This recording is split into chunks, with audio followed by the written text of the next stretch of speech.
আসসালামু আলাইকুম ওয়া রাহমাতুল্লাহি ওয়া বারাকাতুহু। কেমন আছেন আপনারা? আলহামদুলিল্লাহ, আমরা সর্বাবস্থায় ভালো আছি। গতকালকে আমাদের এক ভাইকে শহীদ করা হয়েছে, তারপরও আমরা আজাদের মিছিলে ছুটে এসেছি। এই আজাদের মিছিল বাংলাদেশে কিয়ামত পর্যন্ত চলবে ইনশাআল্লাহ। বিসমিল্লাহির রহমানির রহিম। নাহমাদুহু ওয়া নুসাল্লি আলা রাসূলিহিল কারীম। ইয়্যাকা না'বুদু ওয়া ইয়্যাকা নাস্তাঈন।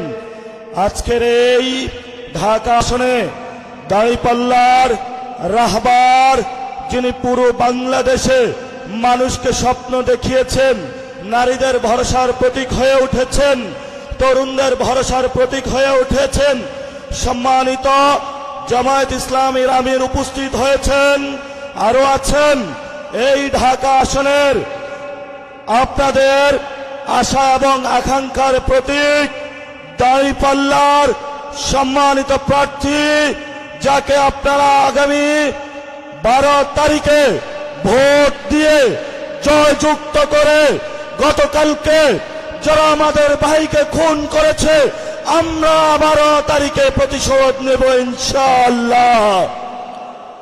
আমরা আগামী 12 তারিখে শহীদ উসমান হাদি ভাইকে যারা খুন করেছে, আগামী 12 তারিখে সংস্কারে হায়ের পক্ষে এবং দাঁড়িপাল্লার পক্ষে খালেকুজ্জামান ভাইকে নির্বাচিত করে আমাদের শহীদি কাফেলার ঢাকা 17-এর যে ভাই আছেন তাকে জয়যুক্ত করে বাংলাদেশের ইতিহাসে তরুণ সমাজের আইকন, যিনি ডাক্তারদের প্রতিকৃত ভাইকে নির্বাচিত করে বাংলাদেশে একটি নবচেতনা সূচিত করব ইনশাআল্লাহ। আমি ভাইকে আমার পাশে আসার জন্য একটু অনুরোধ জানাচ্ছি। ভাই, আপনি আসবেন আমার সাথে। Doctor SM. খালেদুজ্জামান ভাইকে নির্বাচিত করবেন আপনারা। সবাই হাত তুলে শপথ করে। ভাই কি এইচএসসি পাস নাকি ডাক্তার? ভাই টেন্ডারবাজের বিরুদ্ধে দাঁড়াবে, চাঁদাবাজের বিরুদ্ধে দাঁড়াবে, দুর্নীতির বিরুদ্ধে দাঁড়াবে, সন্ত্রাসের বিরুদ্ধে দাঁড়াবে। এই এলাকার ব্যবসায়ী ভাইরা যারা রাতের বেলায় টেলিফোনের আড়ালে আপনাদের ঘুম হারাম হয়ে যাচ্ছে, আপনাদের রাতে শান্তিতে ঘুমাতে পারবেন। ডাক্তার খালেদুজ্জামান ভাইয়ের কাছে আসবেন। গরিবের ডাক্তার হিসেবে যেভাবে দাঁড়িয়েছেন, কুড়িল বস্তিবাসীর পাশে যেভাবে ছিলেন, আগামীতেও আপনাদের পাশে থাকবেন। আমিরে জামাতের প্রার্থী দাঁড়িপাল্লাকে জয়যুক্ত করে ঢাকা 17-তে ন্যায় ইনসাফের প্রার্থীকে আপনারা আগামী 12 তারিখে জয়যুক্ত করবেন। ভাইকে আপনাদের কাছে আমানত রেখে গেলাম। যারা এনসিপির এখানে রয়েছেন, আপনারা ভাইকে সহযোগিতা করবেন। যারা 11 দলীয় জোটের জয়েছেন, তারা আপনার ভাইকে সহযোগিতা করবেন। এটা আমিরে জামাতের নির্দেশ, আমাদের এনসিপি থেকে নির্দেশ। ইনশাআল্লাহ 12 তারিখে জয় হবে। লাস্ট কথা, আমরা আজাদির যাত্রা গড়তে চাই, আমরা আজাদির মিছিলের যাত্রী।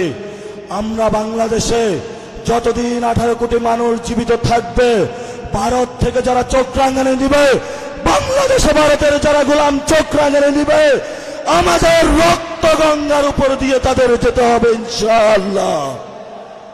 সবাই ভালো থাকবেন, সবাই সুস্থ থাকবেন, এক আল্লাহর উপরে ভরসা করে আগামী 12 তারিখে ভোট কেন্দ্রে যাবেন, ভোট দিবেন, ভোট রক্ষা করবেন।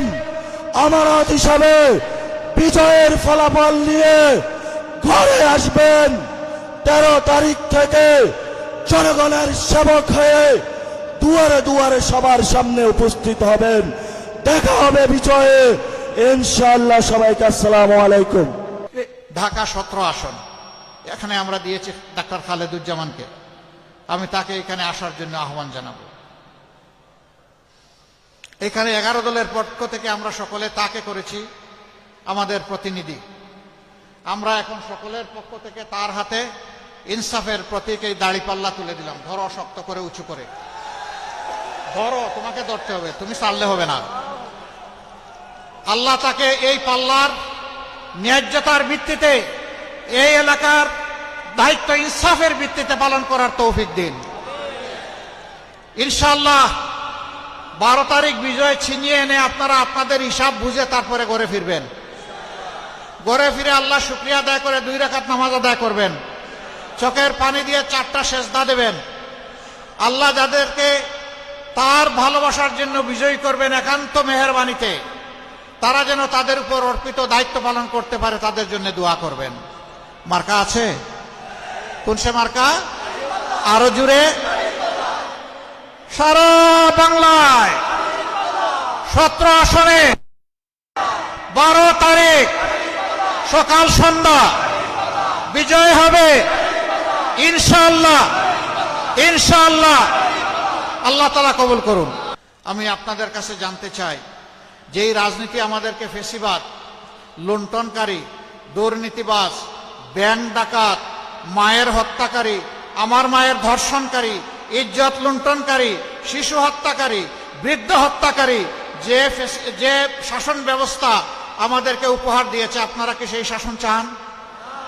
পুরানা অবস্থা ফসা সেই শাসন অবশ্যই আপনারা চান না। তাহলে আগামী 12 তারিখ ইনশাআল্লাহ প্রথম ভোট হবে হ্যাঁ। আমরা গণভোটে কি বলবো? প্রথম সিল পড়বে কিসের উপর? হ্যাঁ মানে আজাদি, না মানে গুলামি। আজাদি না গুলামি? আজাদি, আজাদি।